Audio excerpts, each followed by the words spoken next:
დაახლოებით რო ვთქვათ, ну აი ვთქვათ 30-მდე კომპანია, ხო, ზოგი ცნობილი, ზოგი ნაკლებად ცნობილი ან პატარა კომპანიები იყო, მუშაობდნენ რუსულენოვან სეგმენტზე, რუსულ კომპანიებთან.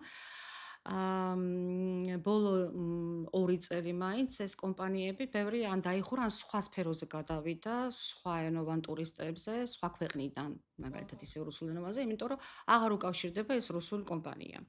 ის რუსული კომპანია თვითონ უკვე თავის გიდს აგზავნის, წარმოადგენს მისი კომპანიის და თავის ტურისტებს ადგილობრივ, ვთქვათ, ობიექტებზე, სულ არ ჭირდება ეს ქართული ტურკომპანია. ბევრად უფრო იაფად გამოსდის. და იმ თავის გიდსაც ბევრად ნაკლებს უხდის, ვიდრე საქართველოს მოქალაქე გიდს. შესაბამისად ტურის ფასიც ბევრად იაფი გამოდის, ვიდრე იაფი მაგალითად გამოდის, თქვენი ტურის ორგანიზება. ფასიც ხარისხიც ბევრად უფრო ნაკლები არის, დაბალი არის.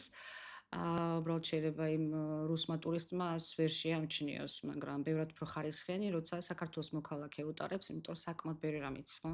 და კიდევ ერთი რაღაცა არსებობს, წესით ყველა ქვეყანაში ესე უნდა იყოს. ადგილობრივი გიდი რატომ უნდა იყოს? ის გამოხატავს ქვეყნის სულს. ანუ რა არის ქვეყანა, ხო?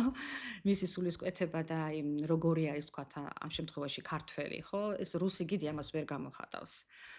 ეს უნდა იყოს ადგილობრივ, თუნდაც ადგილობრივ რუსი, მაგრამ ნუ აი წლები რო აქ მუშაობს და გაქართველდა, ასე ვთქვათ, ხო? ანუ ეს სულისკვეთება უნდა გესმოდეს და ეს ძალიან მნიშვნელოვანია ტურიზმში და ბევრი, ასე ვთქვათ, უცხოური კომპანია მიქარავს, როცა ადგილობრივს არ იყვანს.